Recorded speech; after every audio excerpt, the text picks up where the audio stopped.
అన్ని రాష్ట్రాల్లో ఎన్నికలు వేరు, బీహార్లో వేరు. పాట్నా ఫలితం ఢిల్లీలో రీసౌండ్ ఇస్తుంది. అలాంటి రాష్ట్రంలో మరో 2 నెలల్లో ఎన్నికలు జరగబోతున్నాయి. దీంతో దేశమంతా బీహార్ వైపే చూస్తోంది. కుల రాజకీయాలకు కేర్ ఆఫ్గా ఉండే బీహార్లో రాజకీయం ఎలా నడుస్తోంది? పార్టీలు ఎలాంటి వ్యూహాలతో ముందుకు వెళ్తున్నాయి?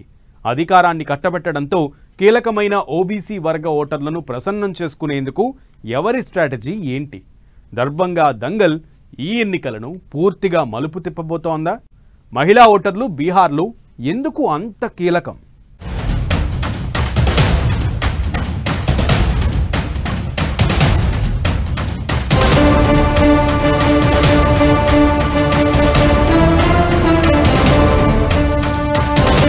దేశం చూపు మొత్తం బీహార్ వైపే.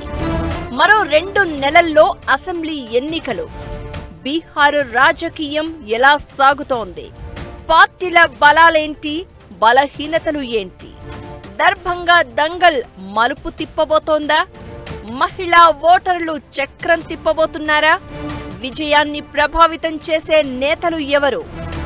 నేషనల్ పాలిటిక్స్ పై రిజల్ట్ ఎఫెక్ట్ ఎంత?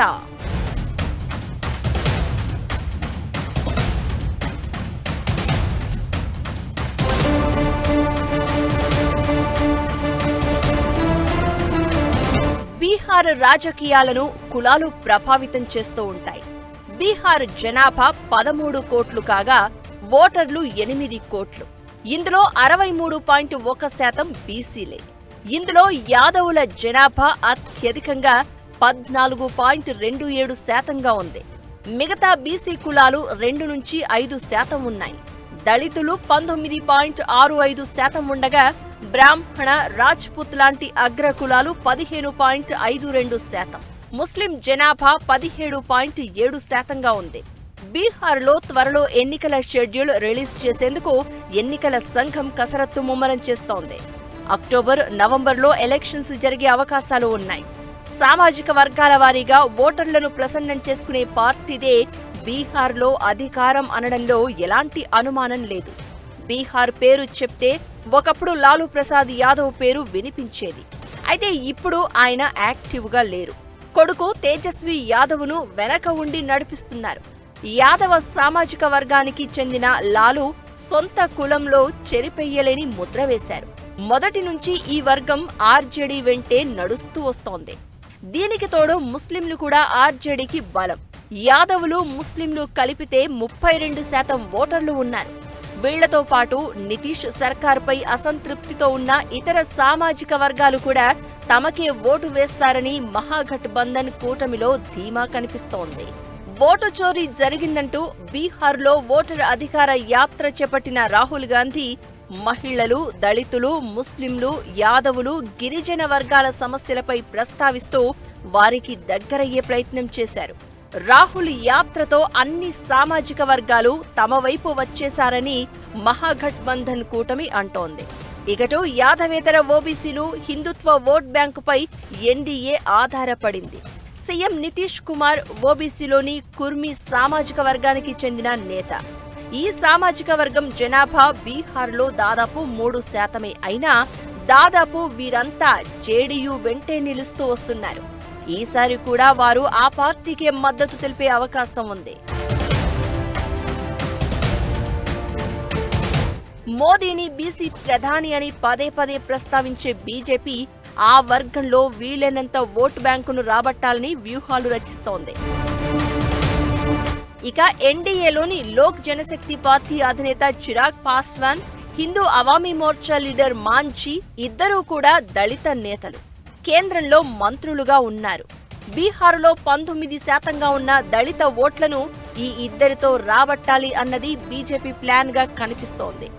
యాదవులు, ముస్లిం ఓట్లను ప్రతిపక్ష కూటమి నమ్ముకుంటే యాదవేతర బీసీ, దళిత ఓట్లను సంఘటితం చేయాలని ఎన్డీఏ కూటమి ప్లాన్ చేస్తోంది.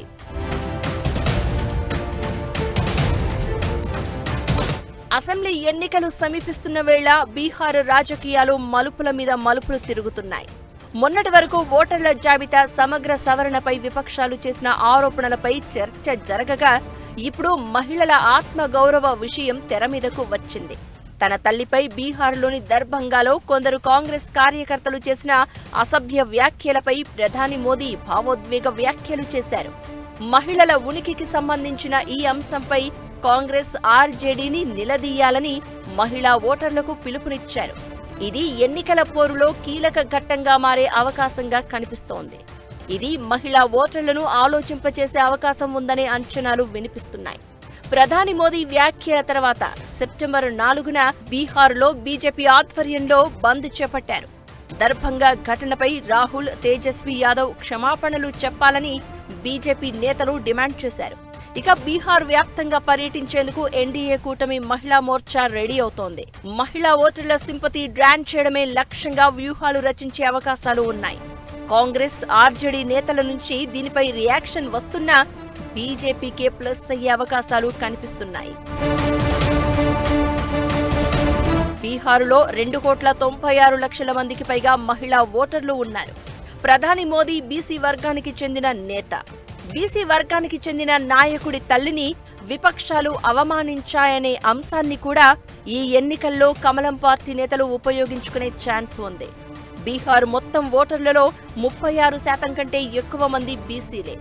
లోక్సభ ఎన్నికలైనా, అసెంబ్లీ ఎన్నికలైనా బీహార్లో మహిళల ఓటింగ్ శాతం పురుషుల కంటే ఎక్కువగా ఉంది.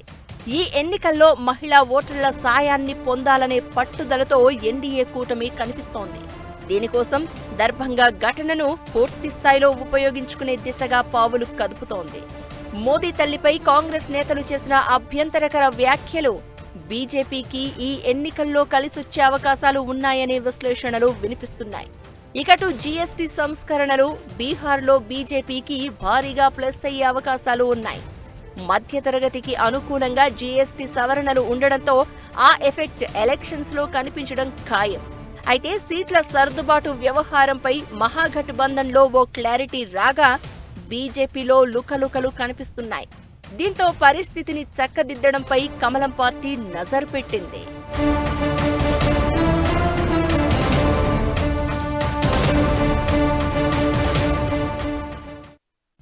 ఒక్క రాష్ట్రం, 8 కోట్ల మంది ఓటర్లు, 243 అసెంబ్లీ స్థానాలు మాత్రమే కాదు, బీహార్లో జరిగే ఎన్నిక అంతకు మించి.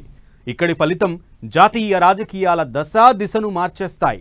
బీహార్ ఎన్నికలు నేషనల్ పాలిటిక్స్ను ఎలా ఎఫెక్ట్ చేస్తాయి?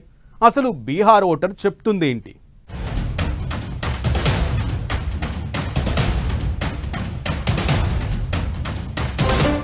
బీహార్ ఎన్నికలు అంటే ఎన్డీఏ, మహాగఠబంధన్ కూటముల మధ్య యుద్ధం. జాతీయ రాజకీయాల్లో కీలక పాత్ర పోషిస్తున్న పార్టీల మధ్య వార్ కావడంతో దేశవ్యాప్తంగా ఆసక్తి కనిపిస్తోంది. ఎన్డీఏ కూటమిలో బీజేపీ, జేడీయూ, ఎల్జేపీ, హెచ్ఏఎం పార్టీలు ఉండగా ప్రతిపక్ష మహాగఠబంధన్లో ఆర్జేడీ, కాంగ్రెస్, వామపక్షాలు ఉన్నాయి. 2020 ఎన్నికల్లో ఎన్డీఏ 43.17% ఓట్లతో 128 సీట్లు గెలుచుకోగా 38.75% ఓట్లతో మహాగఠబంధన్ 114 సీట్లు సాధించింది. రాబోయే ఎన్నికల ఫలితాలు జాతీయ స్థాయిలో కూటముల బలాన్ని ప్రతిబింబించే ఛాన్స్ ఉంది. ఎన్డీఏ గెలిస్తే కేంద్రంలో బీజేపీ నేతృత్వంలోని సర్కార్ మరింత స్ట్రాంగ్ అవుతుంది. మహాగఠబంధన్ గెలిస్తే ప్రతిపక్ష ఇండియా కూటమికి ఊపు వస్తుంది. సీఎం నితీష్ కుమార్ పలుమార్లు కూటమిలో మార్చారు.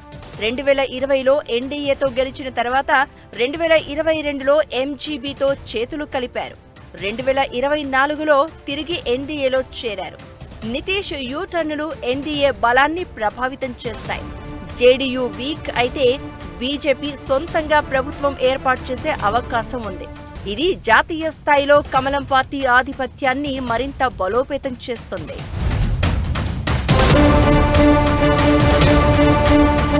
బీజేపీతో కంపేర్ చేస్తే కాంగ్రెస్ కు బీహార్ ఎన్నికలు మరింత కీలకం.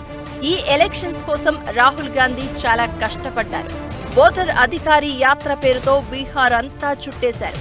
అయినా సరే కాంగ్రెస్ విజయం సాధించకపోతే ఇండియా కూటమిపై ప్రభావం పడడమే కాదు, దానికి రాహుల్ గాంధీ నాయకత్వంపై ప్రశ్నలు వినిపించే అవకాశం ఉంటుంది. ఇకటు ఈ ఎన్నికల్లో చిన్న పార్టీలు భారీగా ఎఫెక్ట్ చేసే ఛాన్స్ ఉంది. ప్రశాంత్ కిషోర్ నేతృత్వంలోని జన్ సురాజ్ పార్టీ ఓట్లను చీల్చే అవకాశాలు కనిపిస్తున్నాయి. ఇది ఎన్డీఏ లేదంటే మహాగఠబంధన్ గెలుపును ప్రభావితం చేసే అవకాశాలు ఉంటాయి. ఓవరాల్ గా బీహార్ ఎలక్షన్స్ అనేది జాతీయ పార్టీలకు కీలకంగా మారడంతో పాటు జాతీయ రాజకీయాలను ప్రభావితం చేసే అవకాశం ఉంది. ఎన్డీఏ విజయం సాధిస్తే హిందుత్వ అభివృద్ధి ఎజెండా బలాన్ని చాటుతుంది. మహాగఠబంధన్ గెలిస్తే ప్రతిపక్షాల ఐక్యతకు అద్దం పడుతుంది. బీహార్ తర్వాత పశ్చిమ బెంగాల్, తమిళనాడు, అసోం రాష్ట్రాల్లో ఎన్నికలు జరగబోతున్నాయి. అక్కడ కూడా ఈ ఎలక్షన్ రిజల్ట్ ఎఫెక్ట్ ఉంటుంది.